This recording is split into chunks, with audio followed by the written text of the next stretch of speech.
Good morning students. आज जो topic हमारा है सी प्लस प्लस में jump statements in C plus plus.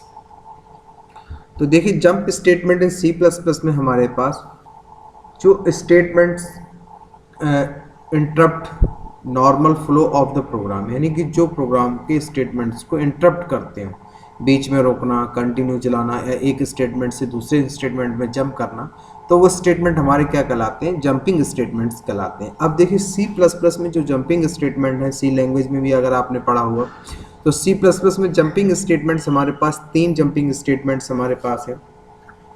Break statement, continue statement, go to statement.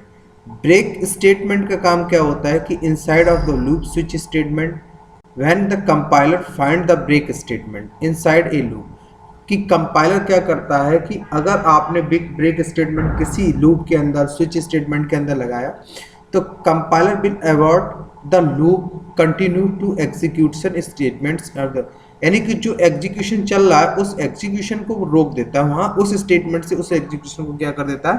Terminate कर देता है। तो कहीं किसी स्टेट पे स्पेसिफिक कंडीशंस के बेस पे या किसी ऐसे स्टेटमेंट के बाद कि उसके आगे आपको एग्जीक्यूशन नहीं करना है, तो ऐसी जगह के लिए हम किसका यूज़ करते हैं? ब्रेक स्टेटमेंट का यूज़ करते हैं।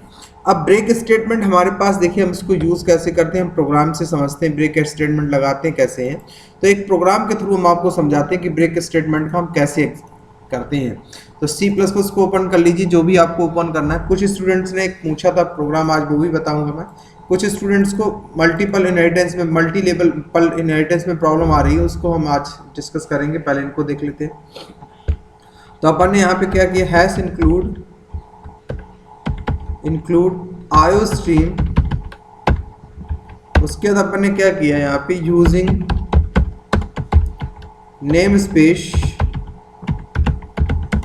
std int man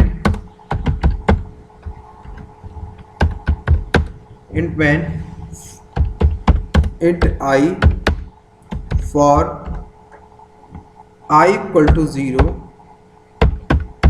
I less than equal to 10, I plus plus, I plus plus, I plus plus.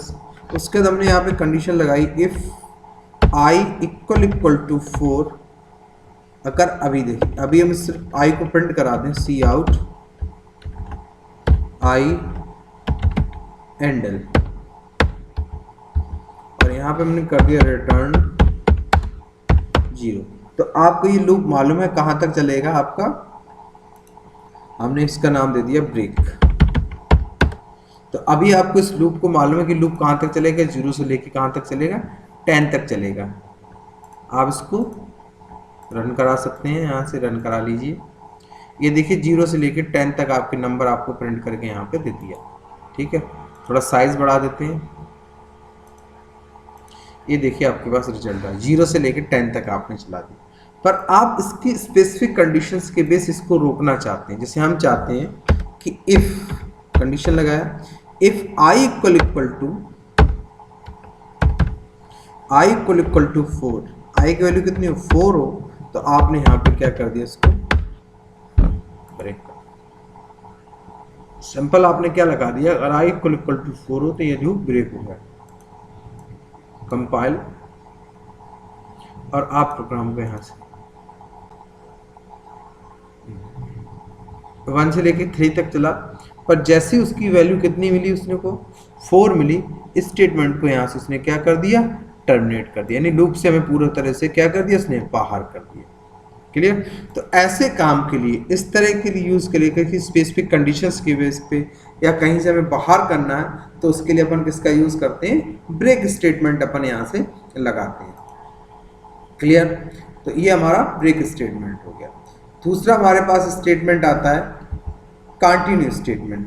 तो continue statement is also used inside loop के inside when the compiler find the break statement inside a loop। तो वैसे तो वो क्या कर देता है, हमारे पास ब्रेक कर देता है, पर compiler will skip all following statements in loop and resume the loop। आप अगर किसी स्पेसिफिक कंडीशंस के आधार पर लगा देंगे तो ऑटो और कंटिन्यू स्टेटमेंट लगा देंगे तो लूप को क्या करेगा, उस स्टेटमेंट छोड़ के आगे स्टेटमेंट सारे स्टेटमेंट्स को वो क्या कर देगा, कंटिन्यू कर देगा। फॉर एग्जांपल देखिए अपन समझते हैं इसको एक एग्जांपल से। जैसे अपन मान लो सपोज दैट कि अभी अपने यहाँ पे लगाया ब्रेक कंटिन्यू लगा, अगर यहीं पे हम लगा दें स्टेटमेंट जो हमारे पास है कंटिन्यू स्टेटमेंट, कौन सा स्टेटमेंट, कंटिन्यू स्टेटमेंट। अब देखिए तो ये अभी हमारा 4 पे रुक रहा था, अब हमने इसको लगा दिया यहाँ पे कंपाइल, तो देखिए 4 को स्किप करके सीधे उसने आगे के स्टेटमेंट क्या कर दिए, क्या कर दिए उसने, कंपाइल कर दिए, आगे की स्टेटमेंट उसने एग्जीक्यूट कर। तो किसी स्पेसिफिक कंडीशंस के बाद आप लूप को रिज्यूम करना चाहते हैं, लूप को कंटिन्यू करना चाहते हैं, किसी स्टेटमेंट को कंटिन्यू करना चाहते हैं, वहां पे हम यूज करते हैं किसका,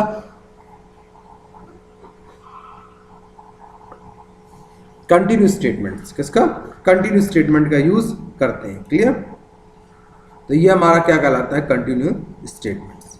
उसके बाद हमारे पास आता है, ये हमारे 2 स्टेटमेंट जंपिंग, उसके बाद हमारे पास आता है go to statement.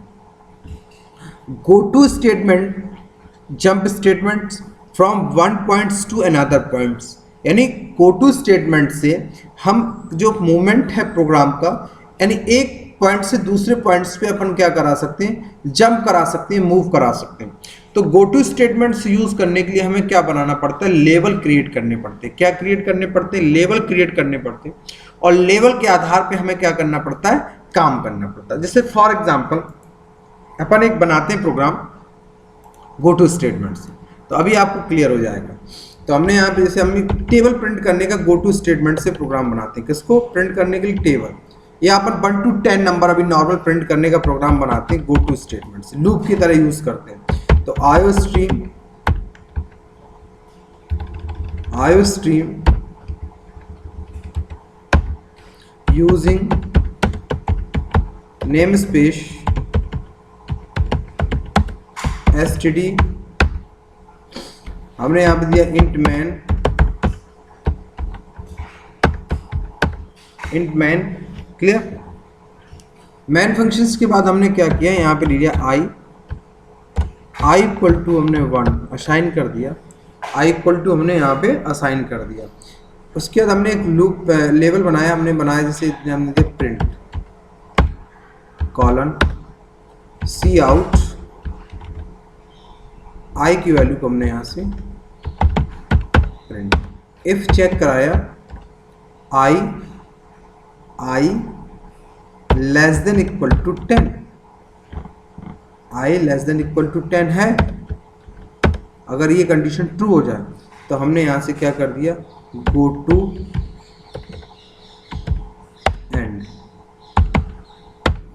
To and, else नहीं तो हमने क्या कर दिया, आई इक्वल टू आई प्लस 1, आई में एक इंक्रीमेंट, और गो टू कहाँ पे, गो टू प्रिंट, जो हमने लेवल बनाया गो टू प्रिंट पे से हमने जंप करा दिया, क्लियर। और यहाँ से हमने क्या कर दिया, एंड, और यहाँ से हमने कर दिया रिटर्न,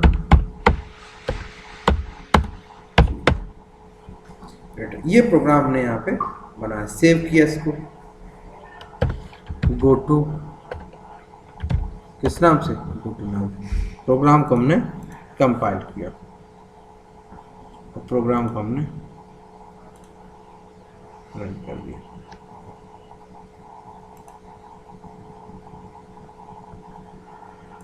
अब हमने यहाँ पे क्या नहीं किया, i equal to i plus i equal to लगा देते हैं,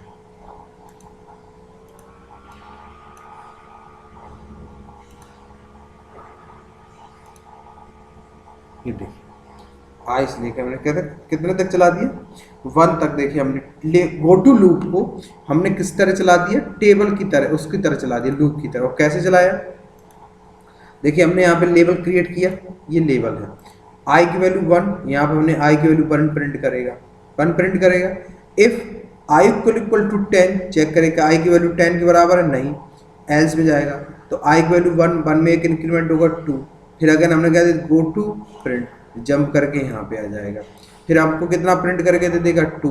फिर चेक करेगा इफ i इक्वल टू 10 नहीं है, एल्स अब 2 में कितने जोड़ेगा 1 जोड़ देगा 3 हो जाएगा, गो टू प्रिंट 3 प्रिंट कर देगा। कितने टाइम्स तक चलेगा 10 तक। जैसे ही उसको मिलेगा if i equal to 10 go to end, यहाँ पे आ जाएगा प्रोग्राम से हम बाहर आ जाए। तो देखिए इस टाइप से हमने गो टू स्टेटमेंट से यूज करके बना दिया। अब गो टू स्टेटमेंट से एक प्रोग्राम और देखते हैं हम। गो टू स्टेटमेंट से अपन एक प्रोग्राम और बनाते हैं। मान लो अपन को टेबल प्रिंट करने का गो टू स्टेटमेंट से बनाना, किसको टेबल प्रिंट, तो हैश इंक्लूड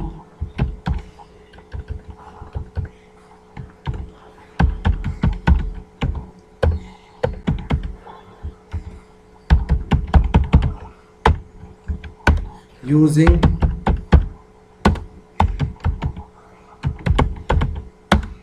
std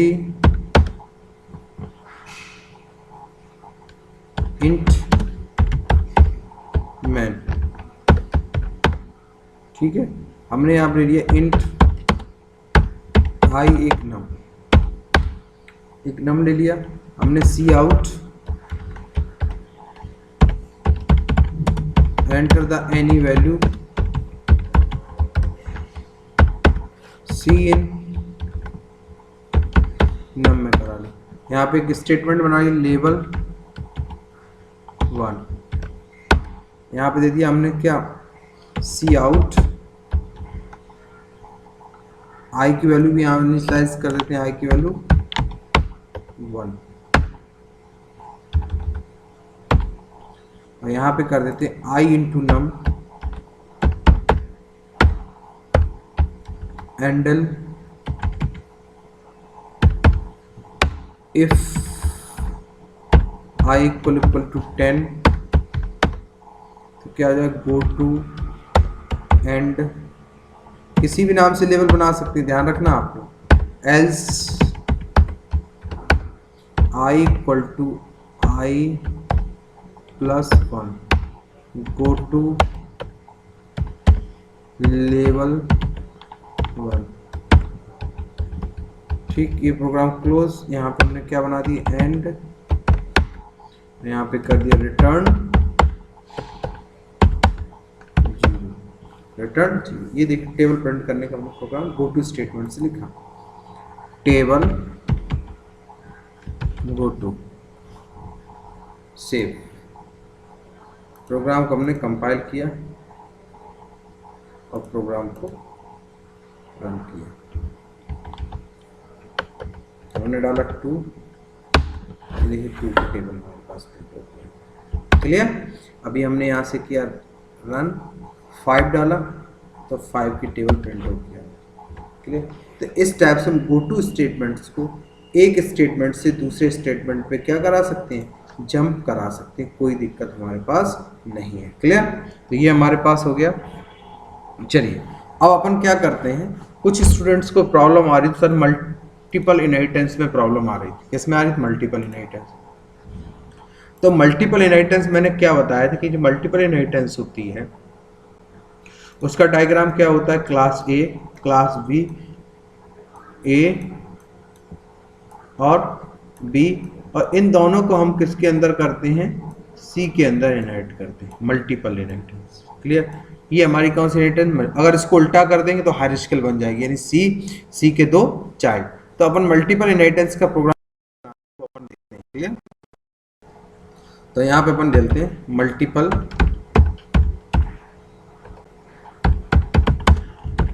इनहेरिटेंस। तो हैश इंक्लूड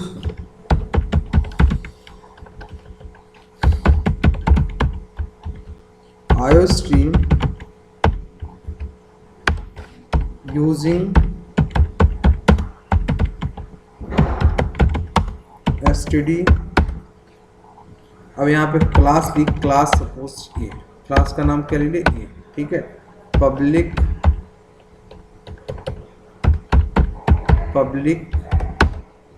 वाइड डिस्प्ले, या अपन ने शो बना ली, show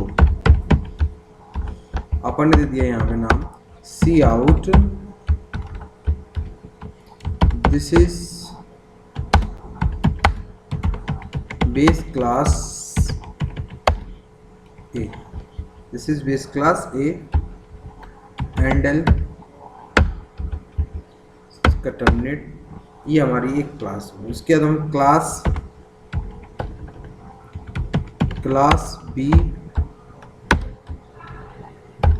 B public void show सी आउट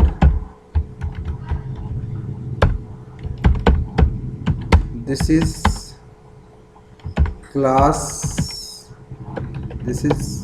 बेस क्लास कौन सी है, बी, एंड ये हमारी कौन सी क्लास होगी, बी। अब इन दोनों को इनहेरिट करेंगे अपन किस क्लास में, क्लास सी में। तो क्लास सी कॉलन पब्लिक ए कॉलन में पब्लिक क्लास बी, इस टाइप से नहीं। कुछ लोग स्कोप रेजोल्यूशन ऑपरेटर लगा देते हैं, गलत है यहाँ पे, ठीक है। उसके बाद हमने यहाँ पे मेथड बनाया पब्लिक वाइड शो, इसी नाम से बना लेते हैं वाइड शो। तो वाइड शो में जब हम बनाएंगे तो इसमें दोनों बेस क्लासेस को कॉल करेंगे। तो scope resolution operator show we show, clear. अब इस क्लास की हम क्या दे देंगे, डेफिनेशन दे देंगे cout this is child class कौन सी है, सी, एंड एल, यहां से इसको टर्मिनेट कर दिया, क्लियर। अब अपन क्या करेंगे, मैन फंक्शंस के अंदर आएंगे। तो इंट मैन ऑब्जेक्ट बना लिया इसका। ऑब्जेक्ट हमेशा किसका बनाते हैं, ड्राइव क्लास सी का ऑब्जेक्ट बना लिया ओबीजे। अब अपन क्या करेंगे, ओबीजे डॉट शो रिटर्न 0। अब इसको सेव कर दीजिए। इसी स्ट्रक्चर में आप कोई भी प्रोग्राम इंप्लीमेंट कर सकते हैं। कोई भी प्रोग्राम आप यहाँ से बना सकते हो। प्रोग्राम को आप यहाँ से कंपाइल कर लीजिए और यहाँ से आप रन कर लीजिए। देखिए तीनों क्लासेस आपकी कॉल होंगी, class A, this is class A, this is class B, this is class child class C. ये देखिए ये हमारा कहलाता है मल्टीपल इनहेरिटेंस का, यानी एक किसी एग्जिस्टिंग क्लास में मोर देन वन क्लास अगर इनहेरिट करते हो तो आपका क्या कहलाता है, इनहेरिटेंस कहलाता है। कौन सी, मल्टीपल इनहेरिटेंस। ये ध्यान रखना। ये जब इस टाइप से तीनों डायग्राम हम आपको बताते हैं, इस टाइप से हम यूज करते हैं। जैसे इनहेरिटेंस का कॉन्सेप्ट हमेशा आपको डायग्राम से याद रखना है। देखिए जब हम एक सिंपल क्लास ए को बी के अंदर करते हैं तो ये कौन सी इनहेरिटेंस है, सिंगल इनहेरिटेंस। जब हम ए को बी के अंदर और बी को सी के अंदर कितनी बना रहे हैं, टिल सी को डी के अंदर कितने भी ऑब्जेक्ट हो सकते हैं। ये हमारा कौन, single level, single multi level. Multiple inheritance क्या है, जब दो बेस क्लास हो, कितनी क्लासेस हो, जैसे ए और बी और इसको हमने किसके अंदर कर दिया, सी के अंदर, तो ये मल्टीपल इनहेरिटेंस। जब हमारे पास जैसे क्लास सी या हमारे पास क्लास ए और इसके हमने दो चाइल्ड बना दिए सी और डी, तो ये कौन सी हो गई, हायरार्चिकल इनहेरिटेंस। जब हमारे पास किन्हीं दो टाइप की इनहेरिटेंस, जैसे ए और ए के दो चाइल्ड बी और सी, फिर हमारे पास सी का डी, तो अगर इतना आप देखोगे तो ये कौन सी इनहेरिटेंस है, मल्टी लेवल। अगर इतना देखोगे तो आपका क्या इतना है, हायरार्चिकल। तो दो इनहेरिटेंस जब मिलती तो हमारी कौन सी इनहेरिटेंस बनती है, हाइब्रिड इनहेरिटेंस। तो ये C++ में 5 टाइप की इनहेरिटेंस है, सिंगल, मल्टी लेवल, मल्टीपल, हायरार्चिकल और हाइब्रिड इनहेरिटेंस। ये 5 टाइप की इनहेरिटेंस आपको C++ में अवेलेबल है और इन सब के आपको एग्जांपल्स भी बनाने हैं। अगर किसी स्टूडेंट्स को प्रॉब्लम आती है तो आप कमेंट्स करके व्हाट्सअप करके आप हमसे पूछिएगा जरूर। तो ये सारे प्रोग्राम्स देखिए हमने वही किया हुआ, उसी डायग्राम से इम्प्लीमेंट किया। एक क्लास ए बनाई, एक क्लास बी बनाई, ये दोनों बेस क्लासेस हैं, और सी इसकी क्या हो गई हमारी चाइल्ड क्लास। तो सी के अंदर ए और बी को हमने इनहेरिट कर दिया, मेथड को शो करा लिया। ये देखिए हमने इस टाइप से आप कोई भी एग्जांपल या कोई भी प्रोग्राम इम्प्लीमेंट कर सकते हो। क्लियर? तो कंफ्यूज होने की जरूरत नहीं है, डायग्राम को देखिए, प्रोग्राम को समझिए और उनको आप कर लीजिए। फिर अगर कोई किसी स्टूडेंट को प्रॉब्लम आए तो कमेंट्स करके या फ़ोन करके हमको बताएं। क्लियर? Thank you.